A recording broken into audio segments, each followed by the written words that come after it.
Hello everyone, welcome to my YouTube channel Motivational Journey. ওরা তোমাকে নিয়ে ঠাট্টা করুক, তোমাকে নিয়ে হাসুক, আঘাত করুক, অবজ্ঞা করুক, তাতে কিচ্ছুই হবে না। কিন্তু তারা যেন তোমাকে থামাতে না পারে। তুমি জীবনে কতবার হেরেছো তাতে কিচ্ছু যায় আসে না, কারণ একটা জিত হলো তোমার সমস্ত হারের যোগ্য জবাব। তুমি নিজেকে এতটা ছোট হতে দিও না যে কারো অনুগ্রহের প্রয়োজন হয়। নীরবে পরিশ্রম করে যাও, একদিন তোমার সাফল্যই এই দুনিয়াকে জানিয়ে দেবে তুমি কে। একটা কথা তো জানোই, পরিশ্রমের চাবি দিয়ে সাফল্যের তালা খুলে। তুমি যদি সত্যি জীবনে সাফল্য অর্জন করতে চাও তাহলে কঠোর পরিশ্রমের উপর বিশ্বাস রাখো।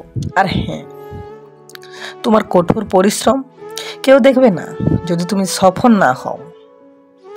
একটি লক্ষ্য ঠিক করো, আর সেই লক্ষ্যকে নিজের শরীরের অংশ বানিয়ে নিন। চিন্তা করো, স্বপ্ন দেখো, মস্তিষ্কের পেশি, রক্তনালী, শরীরের সমস্ত অংশে সেই লক্ষ্যকে ছড়িয়ে দাও, আর বাকি কিছু ভুলে যাও।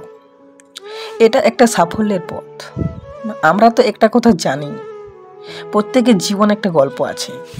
অতীতে গিয়ে গল্পের শুরুটা পরিবর্তন করা সম্ভব নয়, কিন্তু কঠিন পরিশ্রমের মাধ্যমে শেষের গল্পটা নতুন করে সাজিয়ে ফেলা যায়। যখন তোমার কঠোর পরিশ্রমের মাধ্যমে তুমি একজন সাকসেস মানুষ হয়ে উঠবে, তোমার পেছনে যারা তোমার খারাপ সময়ে গালিয়ে দিয়েছিল তারাই তোমার সাকসেস হওয়ার পরে তারাই দিবে হাততালি। তাই চোখ বন্ধ করে লড়ে